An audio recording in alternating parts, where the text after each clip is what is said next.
Café Cabrales, el café para compartir en familia.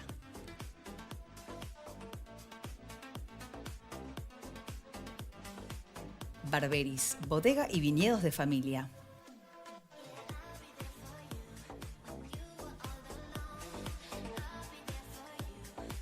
Sancor Seguros. Donde otros ven riesgos, nosotros vemos soluciones.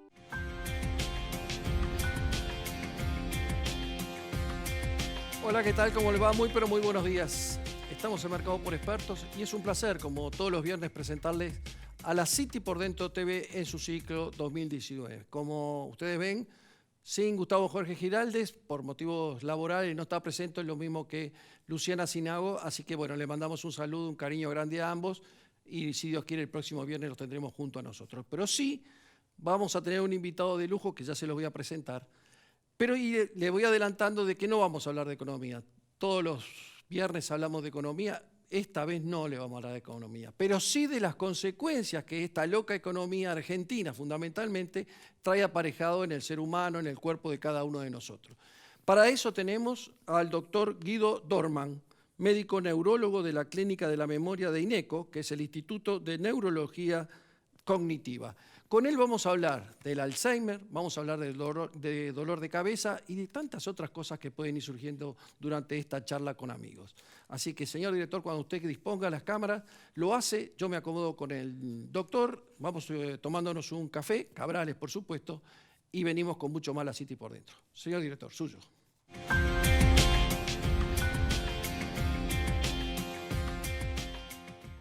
Café Cabrales, el café para compartir en familia.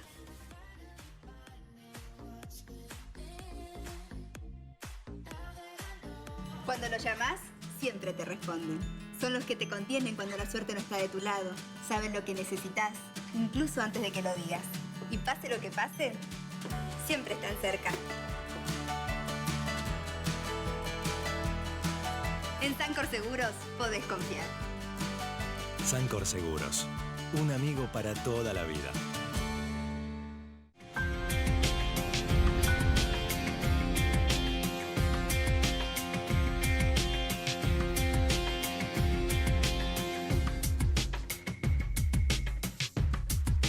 Gracias, señor director. Y como decíamos en el anticipo, estamos junto con el doctor Guido Dorman, médico neurólogo de la Clínica de la Memoria de INECO, que es el Instituto de Neurología Cognitiva, a quien le damos las gracias por haber aceptado la invitación. Hola, buenas tardes. Una persona y un doctor que realmente me sorprendió, estuvimos charlando antes del programa, primero por su juventud. ¿Cuántos años? 32. 32 años.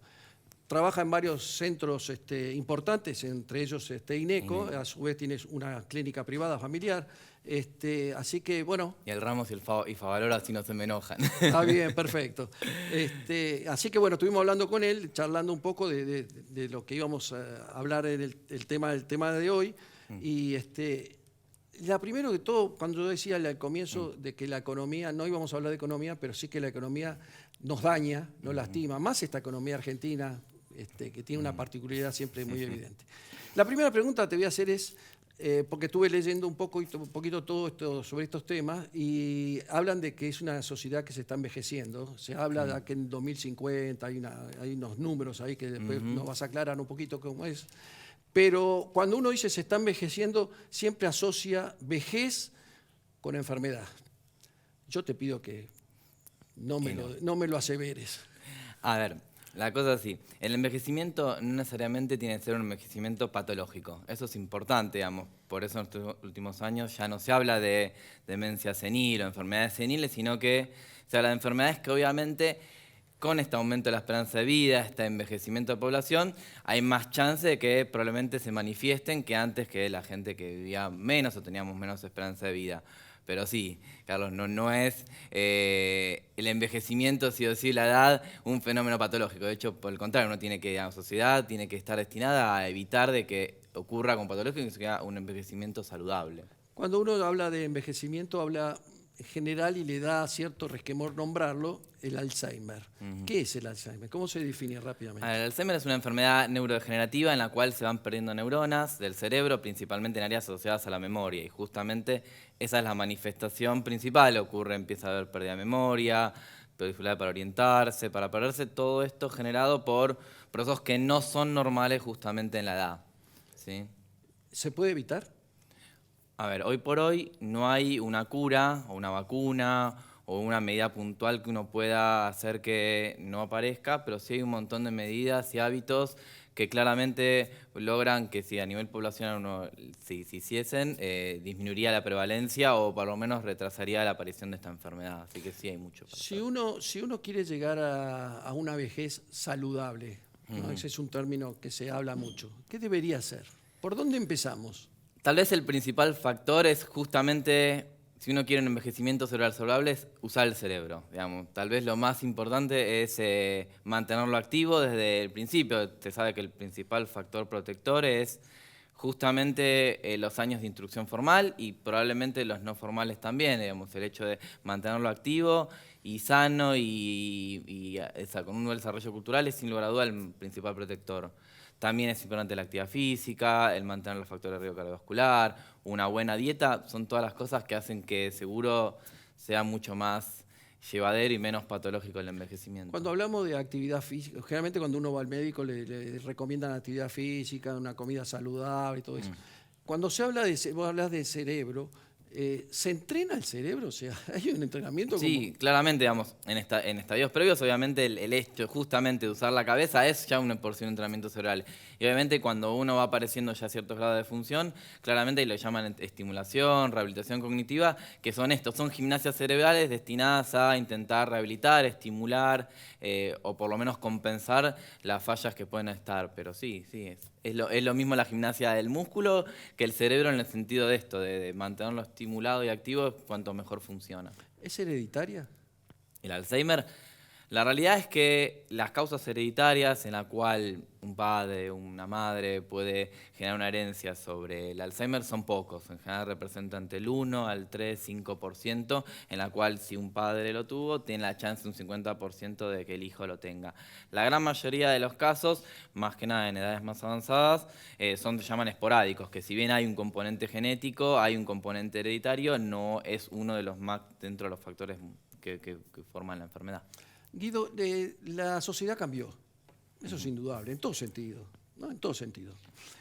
Y yo te comentaba algo que me pasó, una vivencia, que nos pasó a todos, los de mi edad se acuerdan, o lo van a tener presente.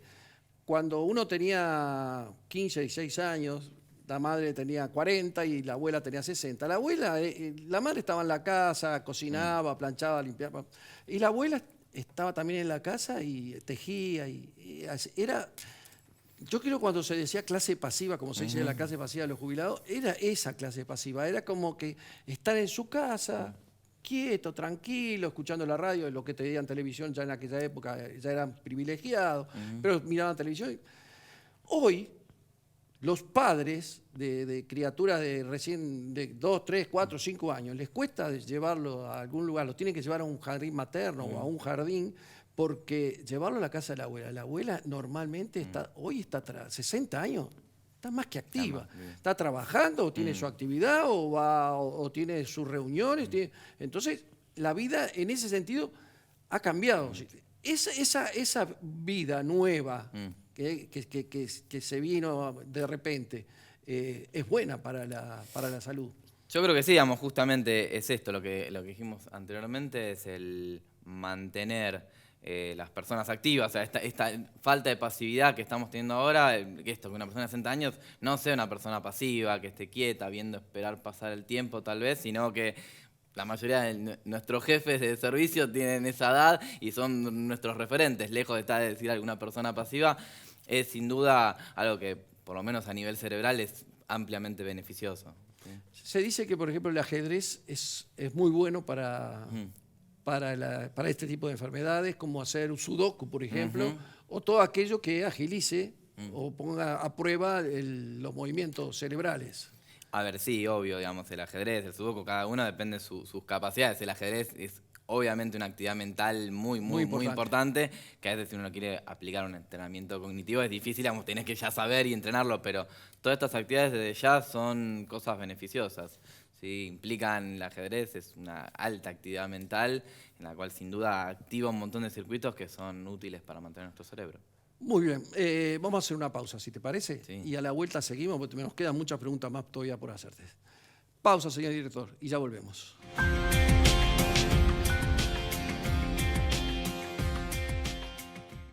Café Cabrales, el café para compartir en familia.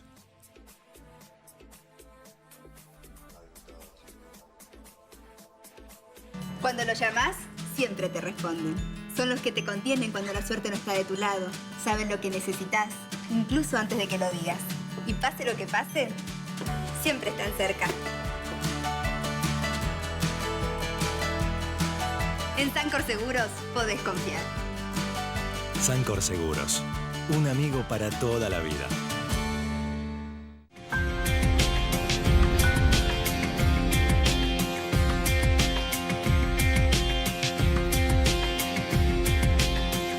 Gracias nuevamente, doctor, señor director. Y seguimos con el doctor Guido Dorman, que es médico neurólogo de la Clínica de la Memoria de INECO, el Instituto de Neurología Cognitiva.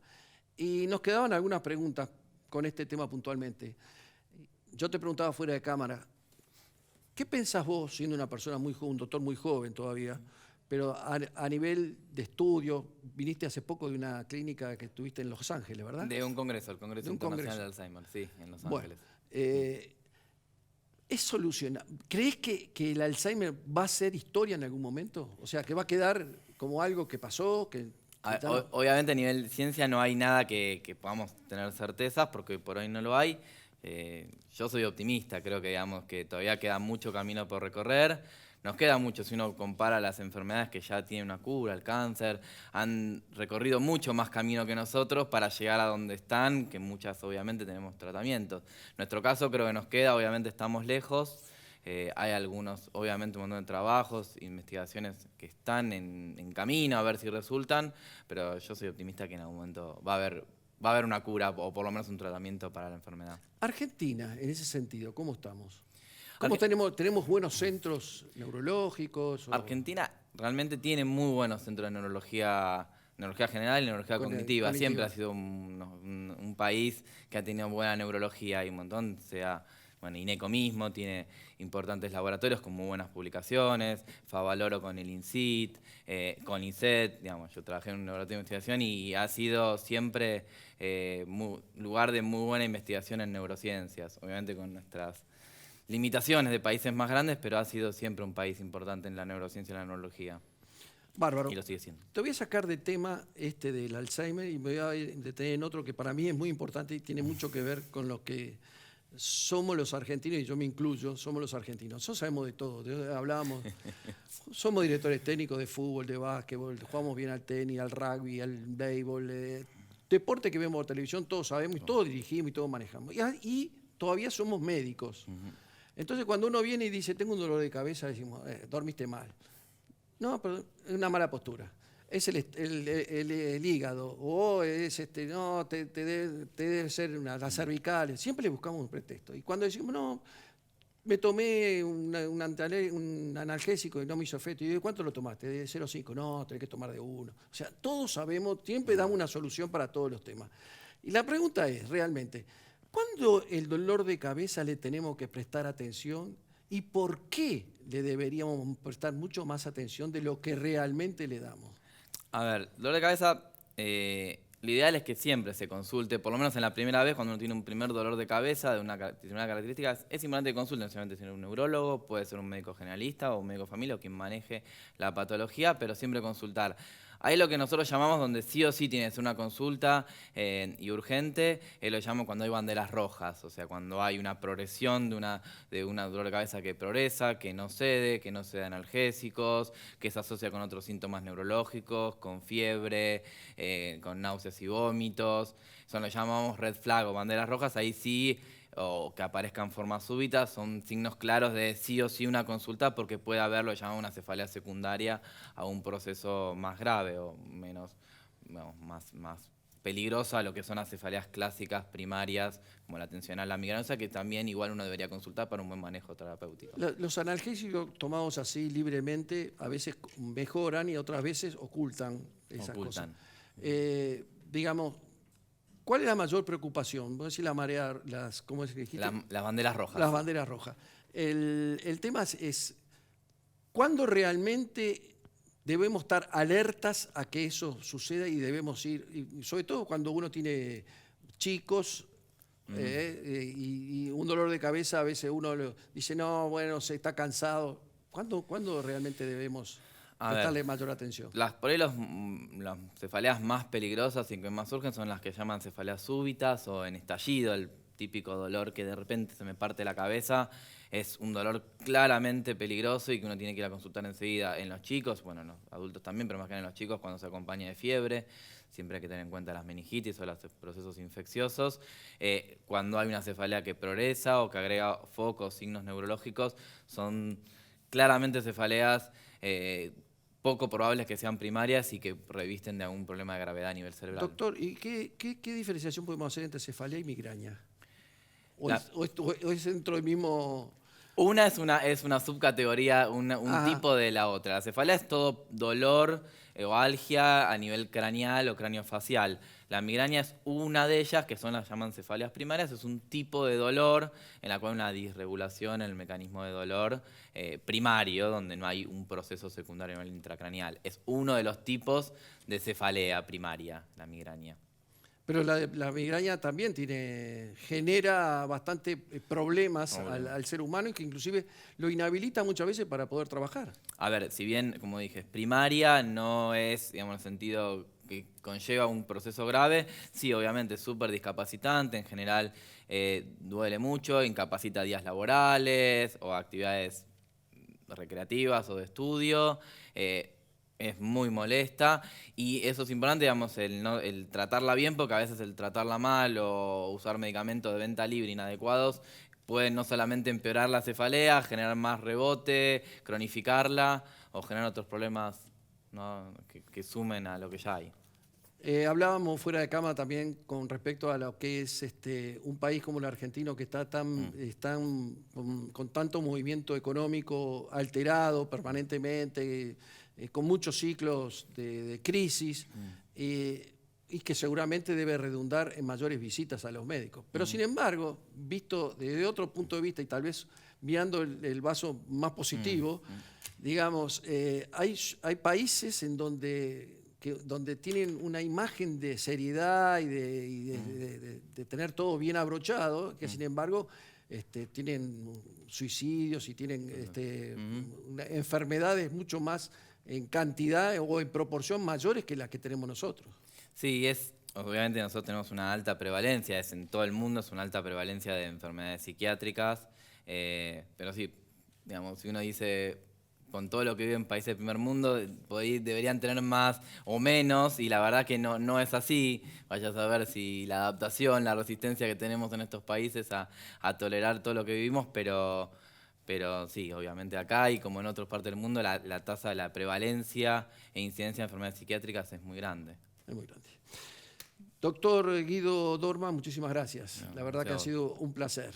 Y la verdad que nos falta Luciana para hacer entrega de los regalos, pero bueno, vamos a hacerlos igual, agradeciendo a Café Cabrales por todas las semanas con los regalos para el invitado. Lo mismo que las bodegas y viñedos de Barberis, con un riquísimo vino que espero lo saboree y lo disfrute. Sin duda. Muchísimas gracias por estar. Gracias. Gracias, señor director, por la paciencia que nos tiene viernes a viernes. Nos reencontramos, Dios mediante, en 7 días con mucho más La City por dentro. ¿Dónde va a ser? Acá por Metro. Y ojalá, y si Dios quiere, junto a Gustavo Giralde y a Luciana Sinago. Que tenga una buena semana. Chao.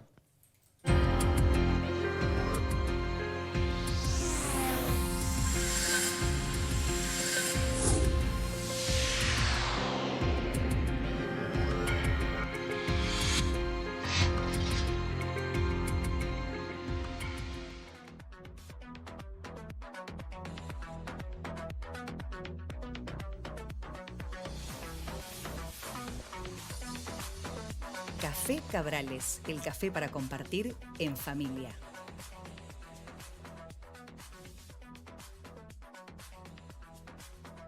Barberis, bodega y viñedos de familia.